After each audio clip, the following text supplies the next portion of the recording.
नमस्कार, capital TV देख रहे हैं आप। मैं हूं आपके साथ पूजा। अमेरिकी राष्ट्रपति डोनाल्ड ट्रंप ने एक और टैरिफ बम फोड़ा है। डोनाल्ड ट्रंप ने विदेशों से आयात होने वाली दवाओं पर 100% टैरिफ लगाने का ऐलान कर दिया, लेकिन ये बम एक बार फिर से फुस साबित होने वाला है। पूरी दुनिया जानती है कि भारत है दुनिया का फार्मेसी ऑफ द वर्ल्ड और भारत पर इसका असर ना के बराबर। तो इस पर चर्चा भी आज ना के बराबर, लेकिन आज चर्चा ट्रंप के साथ साथ पाकिस्तान की भी करेंगे, क्योंकि व्हाइट हाउस के ओवल ऑफिस का नजारा देखकर पूरी दुनिया ने पाकिस्तान की औकात समझ ली है। दरअसल पाकिस्तान के प्रधानमंत्री शहबाज शरीफ और फील्ड मार्शल आसिम मुनीर दोनों बड़े ठाठ से पहुंचे थे अमेरिका। सोचा था कि ट्रंप से मुलाकात होगी, तस्वीरें खींचेगी और पाकिस्तान का कद बढ़ेगा, लेकिन हुआ ठीक उल्टा। कद और भी छोटा हो गया। शहबाज और मुनीर तो पहुंचे जरूर, ट्रंप को पता भी था कि ये दोनों बाहर बैठे हैं, लेकिन ट्रंप ने क्या किया, पहले आराम से कुछ दस्तावेजों पर साइन किए, फिर पत्रकारों से बातचीत शुरू कर दी। करीब 30 मिनट तक पाकिस्तान के दोनों हुक्मरान चुपचाप कुर्सी पर पड़े इंतजार करते रहे और ये बेइज्जती यहीं खत्म नहीं हुई। मुलाकात तो हुई, लेकिन उसकी तस्वीर तक व्हाइट हाउस ने शेयर नहीं की। ना ट्रंप के सोशल मीडिया अकाउंट पर फोटो, ना ही आधिकारिक रिलीज। यानी साफ संदेश, अमेरिका पाकिस्तान की मौजूदगी को गिनती में भी नहीं मानता है। तो आज इन्हीं तमाम मुद्दों पर चर्चा करेंगे और मेरे साथ स्टूडियो में मौजूद हैं कैपिटल टीवी के editor in chief doctor Manish Kumar. Doctor साहब, बहुत बहुत स्वागत है आपका। धन्यवाद। ट्रंप के साथ आसिम मुनीर और शहबाज शरीफ की मुलाकात को लेकर कई तरह की खबरें चल रही है। बेइज्जती तो हुई है, ये तो पता है, लेकिन अंदर क्या कुछ हुआ मीटिंग में? देखिए, जो जनरल प्रोटोकॉल है, हाँ, अभी हमारे विदेश मंत्री भी गए, रूबियो से मुलाकात की। मीडिया को जरा सा भी नहीं बताया गया। 1 घंटे ये लोग बातचीत करते हैं। बाहर निकलने के बाद वो एक प्रोसेस का हिस्सा है। अमेरिका के विदेश मंत्रालय की तरफ से एक प्रेस रिलीज दिया गया कि इन चीजों पे बातचीत हुई। आज ही एर्दोगान मिले, बकायदा तस्वीर भी जारी की गई और एक प्रेस रिलीज जारी किया। हाँ। पाकिस्तान है इस्लामिक नेटो बनाने वाला न्यूक्लियर पावर नेशन है, इतनी बड़ी आर्मी है, यही नहीं कहता है। तो प्रेस रिलीज नहीं आया, तस्वीरें नहीं आई, इसका मतलब क्या है? और ये जो 30 मिनट आप बता रही कि वेट कराया गया, ये पाकिस्तान के प्राइम मिनिस्टर के दफ्तर से बताया गया कि 30 मिनट जो है लेट शुरू हुआ, मतलब 30 मिनट वेट कराया गया।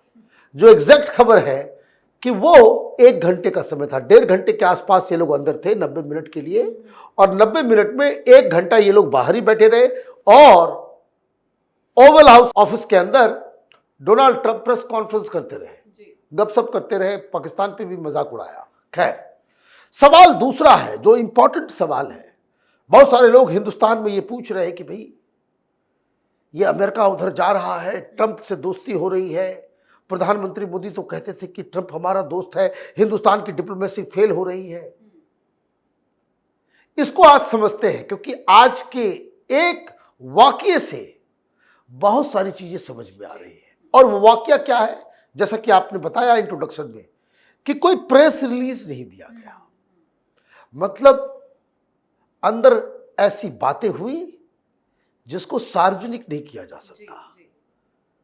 ऐसी कोई बात जो पाकिस्तान के फेवर में होती तो पाकिस्तान तो चीख चीख के कहता। अभी ऐसी कोई बात जो अमेरिका के फेवर में होती तो अमेरिका चीख चीख के कहता।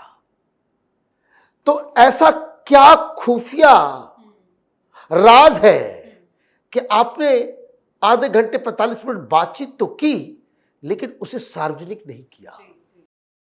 या मोस्ट प्रोबेबली जो सबसे बड़ी चीज है वो ये कि पाकिस्तान ने ये कहा होगा कि हुजूर, आप की सारी बातें सर आंखों पे, लेकिन अगर आप सारी बातें पब्लिक कर देंगे तो हमारी स्थिति नाजुक हो जाएगी। चाइना जूते मारेगा, ईरान पीछे पड़ जाएगा, अफगानिस्तान वाले हमला शुरू कर देंगे और हिंदुस्तान वाले सारी चीजों को देख के ताली बचाएंगे, हम बर्बाद हो जाएंगे। This is what happened. लेकिन पत्रकार तो हर जगह है। CNN ने खुलासा किया, उन्होंने बताया कि 3-4 चीजें हुई हैं। पहली चीज, ये लोग गए थे कि हिंदुस्तान ने जो बमबारी की उसमें बहुत सारी चीजें गड़बड़ हो गई है। हमारे एयरफोर्स का बहुत सारा एसेट तबाह हो गया है and we do not have money. तो हम आपकी शर्तों को माने, लेकिन हमें इसके लिए $600 मिलियन चाहिए। तो $600 मिलियन ऑपरेशन सिंदूर में हुए तबाही के लिए इन लोगों ने मांग की। तो ये पागल लोग अपने बच्चों को बता रहे कि हम फतह कर लिए, हम जीत गए, है ना। तो फिर ये भीख मांगने क्यों गए कि हमारे, और उसमें टेक्निकल हमें सहायता की भी आवश्यकता है। लेकिन वो अमेरिका है, बिना कुछ लिए कुछ देगा नहीं। क्या चाहिए? तो 4 दिन पहले डोनाल्ड ट्रंप ने एक बयान दिया और वो बयान ये था कि हमने बहुत बड़ी गलती की कि अफगानिस्तान के अंदर जो बैग्राम एयरफील्ड है, एयरबेस है, उसे गंवाना नहीं था। अब ये समझिए कहां से कहां मामला चल रहा है। मतलब अमेरिका को बैग्राम एयरबेस चाहिए, तो वो तो अफगानिस्तान के अंदर है। तो वो सिर्फ कोई हवाई पट्टी नहीं है, वो अफगानिस्तान के अंदर सबसे बड़ा मिलिट्री बेस था। हॉस्पिटल से लेके सारी चीजें वहां पे थी।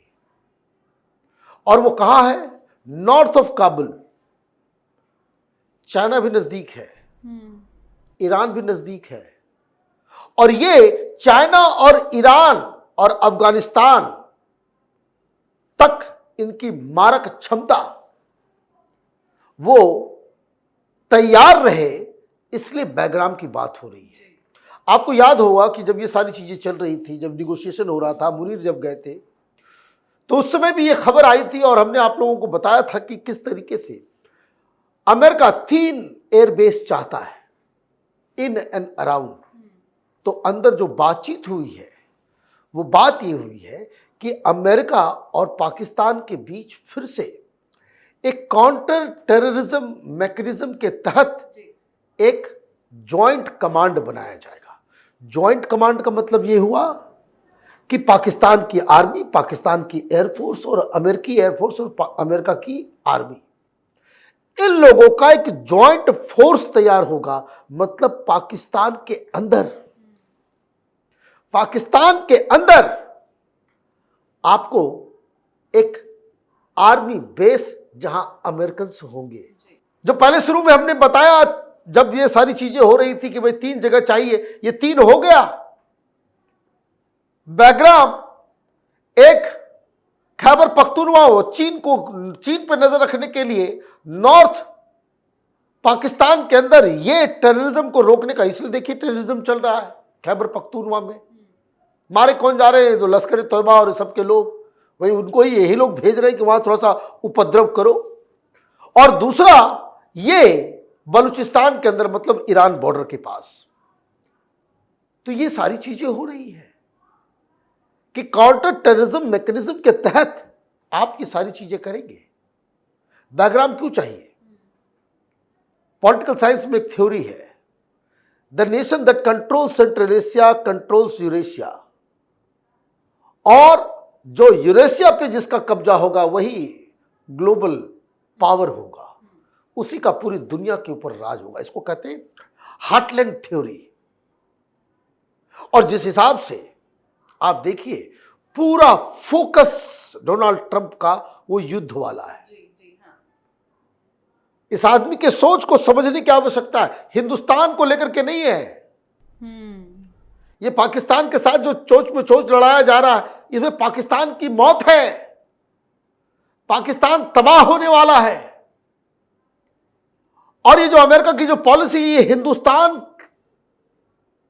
को लेकर या हिंदुस्तान को सोचकर ये नहीं बनाया जा। अभी आपने सुना होगा कि डोनाल्ड ट्रंप ने वो डिपार्टमेंट ऑफ डिफेंस का नाम रख दिया, क्या? Department of war. वॉर करेंगे। तो आप देखिए साउथ चाइना सी में तैयारी, लेकिन जो इनके सबसे बड़े बड़े दुश्मन हैं वो तो इधर बैठे हुए हैं। ये आतंकवादी संगठन, ये तो अफगानिस्तान पाकिस्तान में है, दुश्मन ईरान है, दुश्मन चीन है, और इसको कंट्रोल करने के लिए आपको जगह चाहिए। जगह चाहिए कि ऐसे ऐसे एयरबेस जिससे आप हर जगह कंट्रोल कर सकते हैं, इक्वी डिस्टेंस हो, नजदीक हो। हिंदुस्तान दोस्ती तो कर लेगा, लेकिन हिंदुस्तान से आप कहेंगे कि कश्मीर के अंदर अमेरिका का एक बेस बनने दिया जाए, पॉसिबल ही नहीं है। पॉसिबल नहीं है। हिंदुस्तान गिरवी नहीं रखता अपनी टेरिटरी को, ये पाकिस्तान नहीं है, तो फिर हिंदुस्तान नहीं कर सकता तो चाइना के पास सबसे नजदीक कौन सा है? इसी चक्कर में नेपाल हुआ है, इसी चक्कर में बांग्लादेश हुआ होगा। आप ये देखिए बांग्लादेश में भी अमेरिका का क्या प्लान था कि वो एक कॉरिडोर, रोहिंग्या कॉरिडोर बनाना चाहता था कि वो बर्मा में घुसे। म्यांमार से फिर चीन को भी आप कवर कर लेंगे।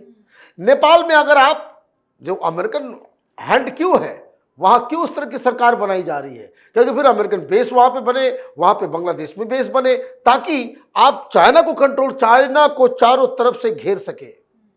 हिंदुस्तान का पोजीशन क्या है कि भाई हमारी लड़ाई चाइना के साथ, तुम्हारी लड़ाई हम नहीं लड़ेंगे। We can not be a satellite state. और पाकिस्तान पैसे के लिए वो सैटेलाइट स्टेट बनने को तैयार है जी। बदले में पाकिस्तान क्या दे रहा है, क्या ले रहा है? तो पाकिस्तान के चरित्र को डोनाल्ड ट्रंप जानते हैं कि ये मुनीर हो या आर्मी जनरल हो, चाहे वो प्राइम मिनिस्टर हो, वो पैसे पे नाचने वाले कठपुतली है ना, वो डांसर्स है। पैसे फेंको डांस करेगी, जितना पैसा फेंकोगे उतना डांस करेगी, है ना। तो ये क्रिप्टो, वो खदान, ये कमफ्लाज है। ये सारी चीजें जो है सब आपस में मिलजुल करके माल कमाएंगे। मुनीर को ने कैलिफोर्निया में एक बड़ा सा बंगला ले ही लिया है, परिवार को शिफ्ट ही कर दिया है, बाकी सारे लोग ये सब, और शरीफ खानदान वो तो सारे लोग लंदन में बसे हुए हैं, लंदन में उनका यूके का सिटीजनशिप लिया हुआ है। तो ये सारी चीजें हो रही है। अंदर खाने इतनी गंदी तरीके से वो डील किया गया है, या दबाव में डील करवाया गया है, डांट के डील करवाया गया है, बेइज्जत करके कोने में बिठा करके डील कराया गया है। इसीलिए ना अमेरिका ने बताया कि क्या बातचीत हुई, कोई ऑफिशियल कंफर्मेशन नहीं हुआ, और ना ही पाकिस्तान की ये हिम्मत पड़ रही है। बस इतना कह दिया हिंदुस्तान ने कि अच्छे माहौल में बातचीत हुई। ये पता नहीं उस कमरे के अंदर अच्छा माहौल था या डोनाल्ड ट्रंप से मुलाकात के समय अच्छा माहौल था। जी, बहुत बहुत धन्यवाद सर समझाने के लिए। धन्यवाद। तो ये सिर्फ शहबाज या मुनीर की नहीं, पूरे पाकिस्तान की भी डिप्लोमेटिक हार है, जिस देश का प्रधानमंत्री और फील्ड मार्शल एक साथ जाकर भी फोटो ऑप कर ना पाए। समझ लीजिए उस मुल्क का कूटनीतिक वजन कितना है। और इस तमाशे का गंभीर पहलू ये भी है कि पाकिस्तान की हालत लगातार बिगड़ रही है। IMF के कर्ज पर जिंदा ये मुल्क अब अंतर्राष्ट्रीय स्तर पर भी मजाक बन चुका है। अमेरिका साफ संकेत दे रहा है कि पाकिस्तान उसके लिए अब काम का दोस्त रह गया है। आपकी क्या कुछ राय है, कमेंट करके लिखिएगा। देखते रहिए कैपिटल टीवी। नमस्कार।